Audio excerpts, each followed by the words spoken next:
আশিস দামারে খোদা দয়াময়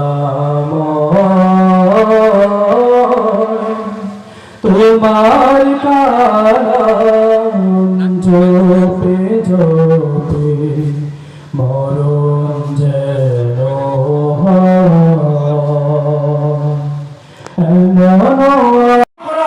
মানসিকতা নিয়ে আপনি এখানে এসেছেন। আপনি কোরআনের কথা শুনবেন, শোনাবেন, হাদিসের কথা শোনাবেন, হ্যাঁ, নামাজের কথা বলবেন, রোজার কথা বলবেন, হজের কথা বলবেন, জাকাতের কথা বলবেন, সব ঠিক আছে।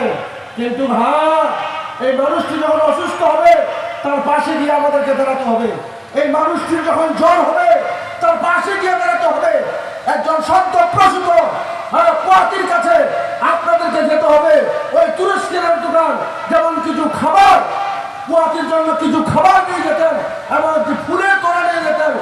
তিনি যেখানে যেতেন স্বয়ং যেতেন, যেখানে যেতেন না, যেতে পারতেন না, তিনি লোক পাঠিয়ে দিতেন আর বলতেন এর দোকানের পক্ষ থেকে আপনার নব সন্তানকে শুভেচ্ছা দেওয়ার জন্য আমাদেরকে পাঠিয়েছে। বলেন খুশি হবে কিনা? বলেন খুশি হবে কিনা? বলেন অবশ্যই খুশি হবে। কর্জে হাসানা দিতে হবে, ভাইয়ের হক আদায় করতে হবে। যখন আপনি এগুলা করবেন তখন আপনি একজন জামাত ইসলামের কর্মী নয়। জামাত ইসলামের কর্মী মানে হচ্ছে একামতের দিনের দায়িত্ব যারা আল্লাহর পথে আল্লাহর দিন কায়েম করে, দ্যাট মিন্স এরা হচ্ছে সমাজ কর্মী, সোশ্যাল ওয়ার্কার। আমরা সবাই কি সোশ্যাল ওয়ার্কার হতে চাই? হাত তুলেন থেকে সোশ্যাল ওয়ার্কার হতে চান। তাহলে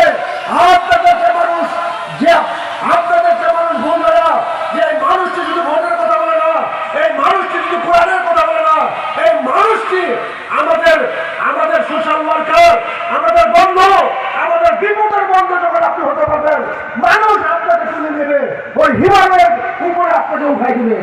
সম্মানিত সুধীবৃন্দ, সময় খুব সংক্ষিপ্ত। আমার বক্তব্যের ভিতরে যদি ভুল ত্রুটি পেয়ে পান আমাকে ক্ষমার চোখে দেখবেন। আপনাদের সুস্বাস্থ্য কামনা করছি।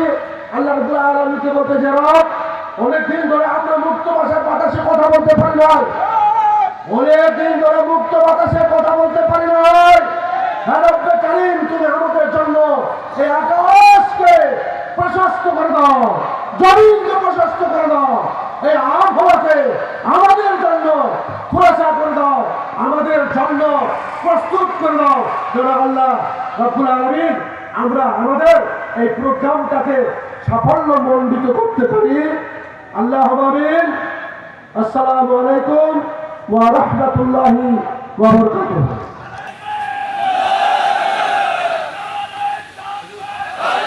আলহামদুলিল্লাহ, আমরা হুজুরের কথাগুলোকে আমল করার চেষ্টা করবো ইনশাআল্লাহ।